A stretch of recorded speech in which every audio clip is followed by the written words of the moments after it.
پر پابندی کا فیصلہ اتحادیوں سے مشاورت آئین کے مطابق ہوگا۔ اسحاق ڈار نے کہا آج بڑے ممالک پاکستان کے ساتھ سفارتی تعلقات بحال کر رہے ہیں، موجودہ مہنگائی پہ یہ حکومت نہیں لائی۔ انہوں نے کہا موجودہ مہنگائی یہ حکومت نہیں لائی، 2018 کا الیکشن کمیشن چوری کیا گیا، پی ٹی آئی حکومت کے دور میں معیشت نیچے گئی، اتحادی جماعتیں اقتدار نہ سنبھالتی تو ملک دیوالیہ ہو جاتا۔ نواز شریف کے دور اقتدار میں مہنگائی پر قابو پا لیا تھا۔ داتا دربار مزار شریف پر کچھ تعمیراتی کام ہو رہا ہے۔ نیسپا کی ٹیم سے درخواست کی گئی کہ توسیع کا کام جلد مکمل کیا جائے۔ نائب وزیر اعظم و وزیر خارجہ اسحاق ڈار کی میڈیا سے گفتگو۔ دیکھیں، بات یہ ہے کہ جو مہنگائی ہے وہ یہ حکومت نہیں لائی، یہ آپ کو ضرور رجسٹر ہونا چاہیے۔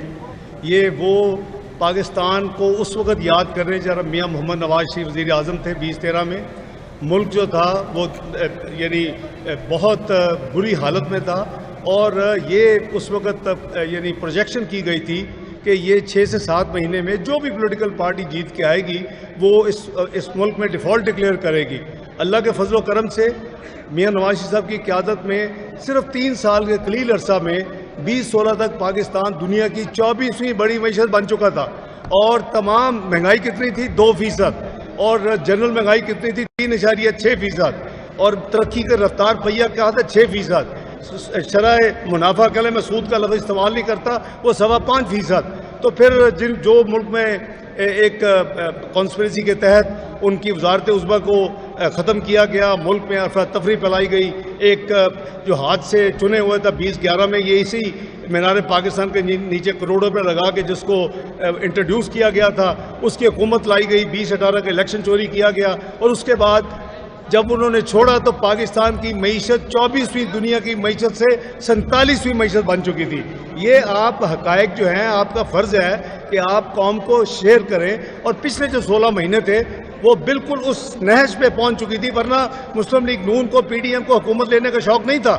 وہ اس لیے لی کہ اگر نہ لیتے اور نہ پوری کوشش کرتے تو شاید ملک دیوالیہ ہو جاتا۔ اللہ کے فضل و کرم سے ملک کو دیوالیہ ہونے سے بچایا۔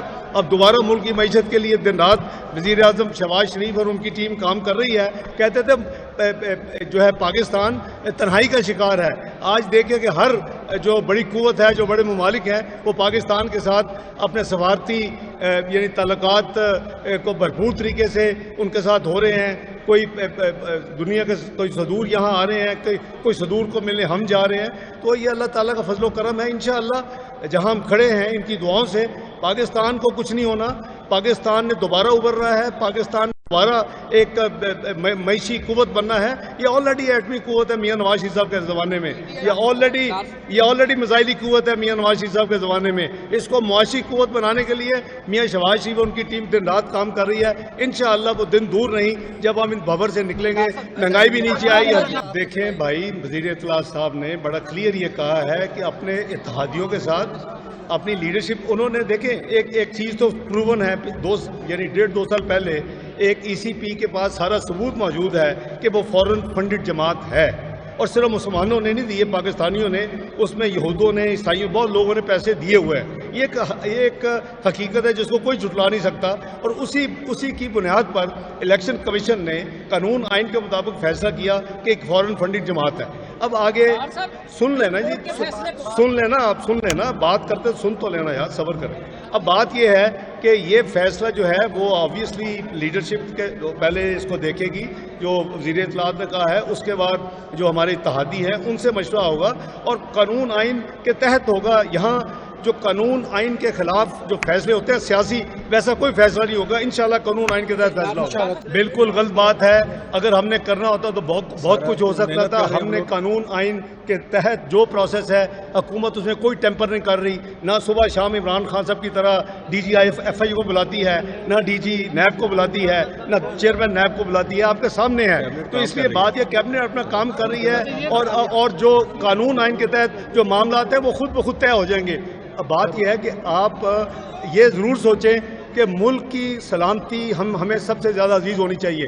پاکستان سب سے پہلے ہونا چاہیے، میں ہوں یا کوئی اور ہو، اگر وہ پاکستان کی سلامتی کے خلاف کو کام کرتا ہے تو وہ ہمیں قابل قبول نہیں ہے. اس کے علاوہ سیاسی مفاہمت ہو سکتی ہے. میں ساری زندگی مفاہمت کرتا رہا ہوں. اسی پی ٹی اے کے دھرنے میں نے میاں نواز شریف صاحب کی اجازت اور ان کے ڈائریکشن پہ ان سے بات چیت کر کے اٹھائے, تو یہ بات نہیں ہے. لیکن 9 مئی کا واقعہ قابل قبول نہیں ہے, اور جو اس میں ملوث ہے جو بھی ہے قانون آئین کے بنا ان کو سزا ہونی چاہیے.